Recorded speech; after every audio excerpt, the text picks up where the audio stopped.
Well, I had a week to kill some time before the next season starts airing, so I figured I could shove a quick video out the door on some stupid topic probably everybody's already talked about. So I grabbed my copy of Lucky Star and decided to do a bit of nostalgia wanking for views.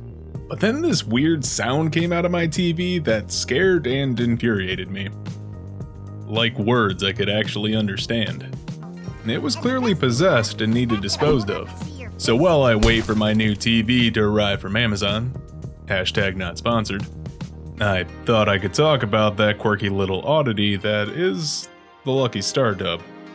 Who is it for, and why the hell does it exist? Dubbed anime has come a long way in recent years.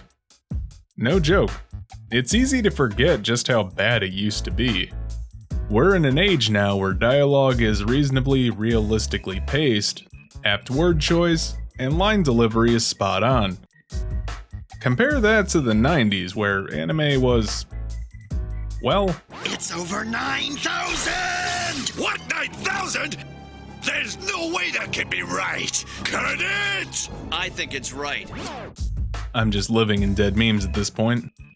I watched Lucky Star shortly after it aired in Japan, long before an English license was secured, and using the dreaded fan subs that people shun these days.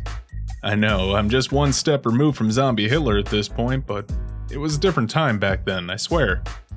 So watching through Lucky Star again with an English audio track, one produced right around the time Funimation was getting the industry to actually take its craft seriously, it jumped out to me just how weebish this dub is.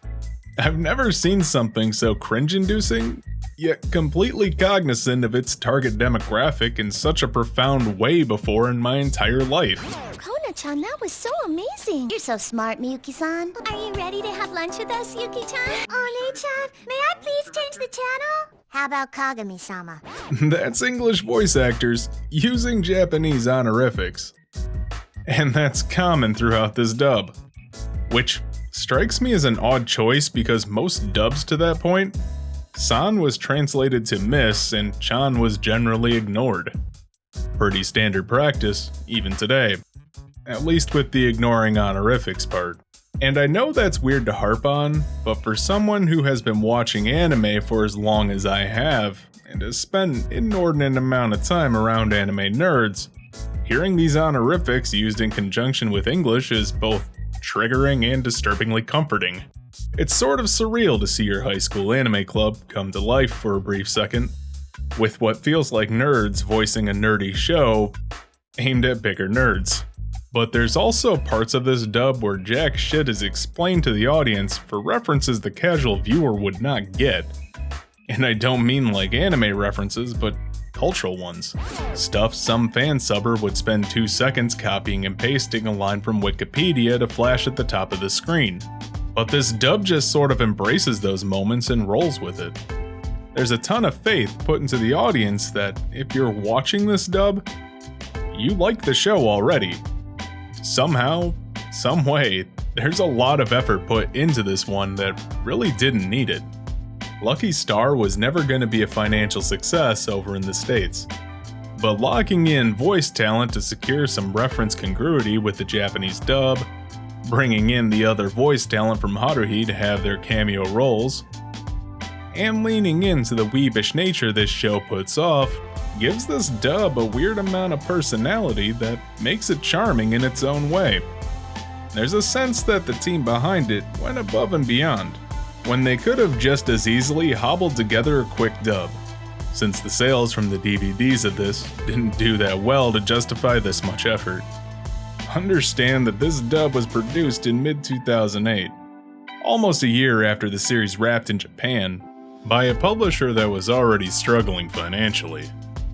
I don't know if this was just some scheme to nab all the otaku cash they could before going bust, or if someone really had that much faith in this series doing well in the West, since they went out of their way to get Wendy Lee so some of Konata's references still made sense. So to wrap this up, Lucky Star's dub is confusing. I've never seen a passion project like this come from a publisher who really just felt like they were fans of a show more than anything, and just wanted other fans to experience it too. Sure, it was still about $60 per DVD when it came out, but that was just after the Great Recession before all the inflation hit. I don't think that makes it better, or less price gouging, but this is one of those novelties I find myself coming back to every now and again, just to make sure I wasn't hallucinating the whole thing. And yeah, I own the fucking collector's edition too.